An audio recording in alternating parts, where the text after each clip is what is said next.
Russell viper আতঙ্কে যখন কাঁপছে পুরো দেশ, ঠিক তখনই শরীয়তপুরের নারিয়াতে রাসেল ভাইপার সাপকে লাথি দিতে গিয়ে ইব্রাহিম নামের এক যুবক দংশনের শিকার হয়েছেন। বর্তমানে তিনি সদর হাসপাতালে চিকিৎসা নিচ্ছেন বলে জানা গিয়েছে।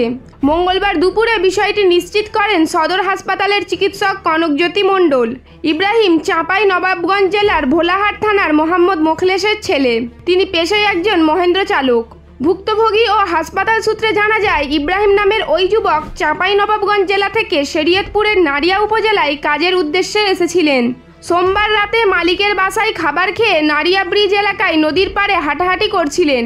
এ সময় তিনি একটি রাসেল ভাইপার সাপ দেখলে চিৎকার করে লোকজন জড়ো করেন।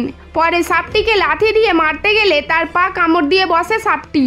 এ সময় তিনি পাশে থাকা একটি ইট দিয়ে সাপটিকে মেরে ফেলেন এবং দ্রুত মোটরসাইকেল করে জেলার সদর হাসপাতালে চলে যান। পরে হাসপাতালে চিকিৎসক রক্ত পরীক্ষা নিরীক্ষা করে তার শরীরে বিষ প্রবেশ করেনি বলে জানায়। তবে তাকে হাসপাতালে ভর্তি নিয়ে পর্যবেক্ষণে রাখা হয়েছে।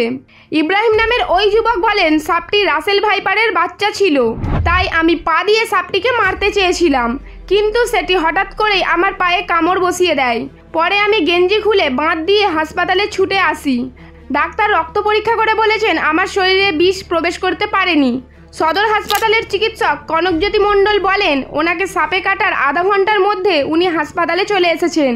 পরে মোবাইলে একটি ছবি দেখালে বুঝতে পারেন সাপটি রাসেল ভাইপার ছিল। পরীক্ষা নিরীক্ষা করে তার রক্তে কোনো বিষ মেলেনি। তাকে আপাতত পর্যবেক্ষণে রাখা হয়েছে। রাসেল ভাইপার সংক্রান্ত এই নিউজটি আপনাদের কেমন লাগলো আমাদের কমেন্ট করে জানাতে ভুলবেন না, এবং এরকমই আরও তথ্যপূর্ণ নিউজ পেতে আমাদের চ্যানেলটিকে একটি লাইক দিয়ে সাবস্ক্রাইব করে রাখবেন।